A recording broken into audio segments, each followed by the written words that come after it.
నమో గారి చేతి మీదుగా అమరావతి పనులు తిరిగి ప్రారంభం అవుతున్నాయి. ఇంకా అమరావతి అన్స్టాపబుల్. అభివృద్ధి వికేంద్రీకరణ అంతే స్పీడ్గా జరిగిపోతుంది. Polavaram, Visakha steel plant, Bhogapuram airport, Prakasam జిల్లాలో CBG plant, Kurnool high court bench, ఇలా అన్ని కార్యక్రమాలు జెట్ స్పీడ్తో జరుగుతాయి. ప్రజాప్రభుత్వం ఏర్పడిన 10 నెలల్లోనే 8 లక్షల కోట్ల పెట్టుబడితో వాటి ద్వారా 5 లక్షల మందికి ఉద్యోగాల అవకాశాలు కల్పించడానికి అనేక నిర్ణయాలు మేము తీసుకున్నాం, ఒప్పందాలు కుదిరించుకున్నాం.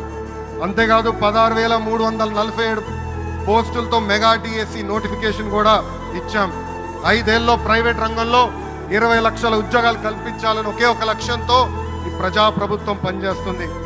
ఆంధ్రప్రదేశ్లో ఇప్పుడు డబుల్ ఇంజిన్ సర్కార్ ఉంది. 2 పవర్ఫుల్ ఇంజిన్లు. ఒక పక్కన మన నమో, మరో పక్కన మన సిబిఎన్ గారు.